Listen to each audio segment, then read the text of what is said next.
Assalamualaikum warahmatullahi wabarakatuh. Kembali lagi dengan saya, Aisyah Amin Muhammad, dengan NPM D1A 190400, yaitu mahasiswa Fakultas Keguruan Ilmu Pendidikan Universitas Subang. Pada kesempatan kali ini, saya akan sedikit memberikan materi tentang diagram Venn.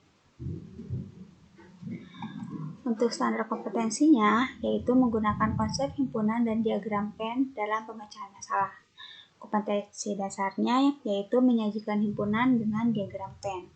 Indikator, menyajikan himpunan yang berpotongan, himpunan saling lepas, himpunan bagian, dan himpunan yang sama dalam diagram Venn. Oke, tujuan pembelajarannya yang pertama yaitu peserta didik dapat menyajikan suatu himpunan dengan diagram Venn. Dan yang kedua, peserta didik dapat menyajikan himpunan yang berpotongan, himpunan saling lepas, himpunan bagian, dan himpunan yang sama dalam diagram Venn. Oke, sebelum kita melihat apa itu diagram Venn, tentu kita harus tahu apa itu yang namanya diagram Venn. Nah, diagram Venn itu suatu cara untuk menyatakan dan melihat hubungan antara beberapa himpunan dengan menggunakan diagram atau gambar himpunan. Setelah itu, cara membuat diagram Venn-nya bagaimana? Yang pertama, himpunan semesta atau ditandai atau dilambangkan dengan huruf S besar, biasanya digambarkan dengan bentuk persegi panjang, dan lambangnya S ditulis pada sudut kiri atas di gambar persegi panjang. Seperti apa? Seperti ini. Kita gambar persegi panjangnya, lalu kita letakkan lambang S di pojok kiri atas atau di sudut kiri atas. Oke, cara kedua. Setiap himpunan yang berada di dalam himpunan semesta digambarkan dengan kurva tertutup sederhana. Seperti apa?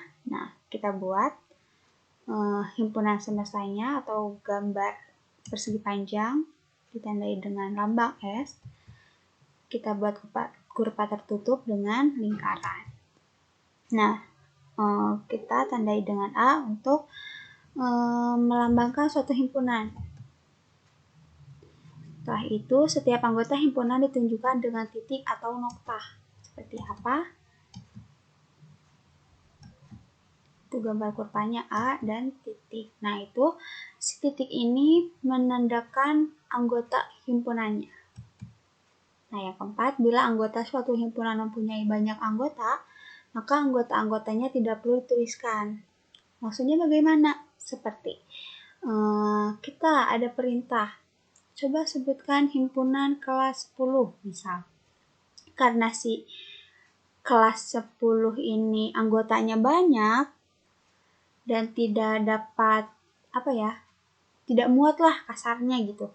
Jadi kita cukup menuliskan saja himpunan kelas 10 saja gitu, terkecuali ada pengecualian ketika sebutkan kelas 10 yang berinisialkan yang namanya berhuruf depan A misal.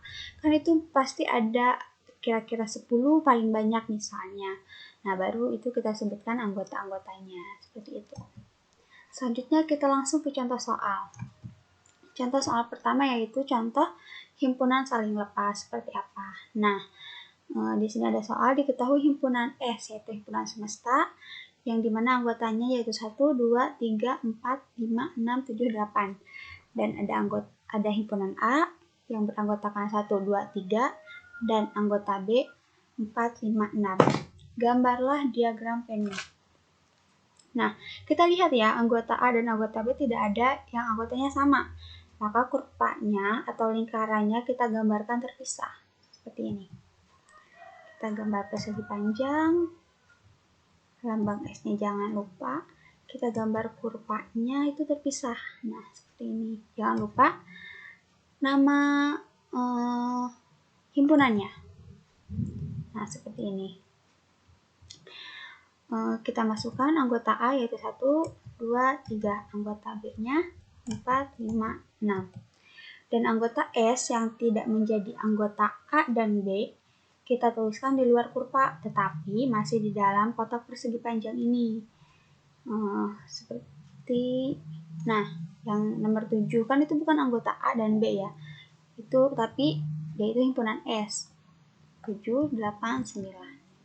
Oke, contoh berikutnya. Contoh berikutnya yaitu contoh kedua adalah himpunan berpotongan. Diketahui himpunan S yaitu beranggotakan 1, 2, 3, 4, 5, 6, 7, 8, 9. Dan anggota A-nya 1, 2, 3, 4. Dan anggota B 3, 4, 5, 6. Gambarlah diagram pennya. Pertama, kita gambarkan dulu persegi panjangnya. Dan jangan lupa lambang S, yaitu himpunan semesta. Nah, menggambar kurvanya kita berpotongan. Seperti apa? Seperti ini nih. Karena apa? Karena anggota A dan anggota B-nya ada yang sama. Yang mana? Yang ini nih, yang 3 dan 4 itu kan sama ya.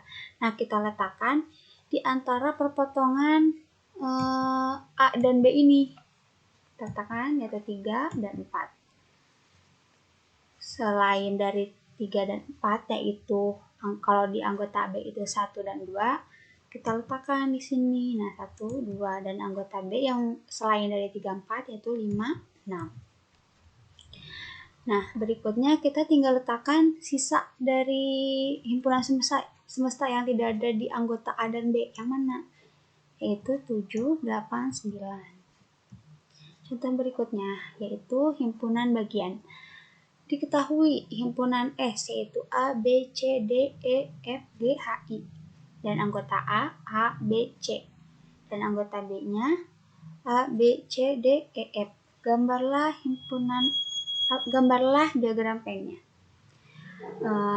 Maka diagram pen ini semua anggota A ada semua di dalam anggota B. Maka kurva untuk A kita gambarkan di dalam kurva himpunan B. Seperti apa? Kita buat persegi panjang, lambang S di pojok kiri atas. Lalu ini kurva A. Dan si kurva A ini berada di dalam kurva B. Kita masukkan anggota A yaitu A, B, C. Dan anggota B kita masukkan, tetapi masih berada di kurva B ini yaitu D, E, F. Selain dari anggota A dan B, berarti G, H, I. Oke. Contoh berikutnya yaitu contoh himpunan yang sama. Diketahui himpunan semesta A, B, C, D, E, F, G, H, I dan anggota A-nya A, B, C, D dan anggota B, C, D, B, A. Coba-coba. Kenapa himpunan sama? Karena himpunan A dan B ini anggotanya sama ya, masih A, B, C, D. Otomatis kita cuma hanya membuat kurva satu saja, yaitu seperti ini. Kita buat persegi panjang, lambang S di pojok kiri atas. Nah, kita buat kurvanya satu saja, seperti ini. A sama dengan B, karena anggota A dan anggota B sama anggotanya A, B, C, D. Tuh. A, B, C, D. Nah, sisa dari dari anggota A dan B ini yaitu E, F, G, H, I. Nah, seperti itu. Nah, kita sudah di penghujung. Jadi, kesimpulan dari diagram-diagram pen tadi, kita sudah bisa menyimpulkan bahwa diagram pen itu ada 4 macam. Yang pertama yaitu himpunan saling lepas,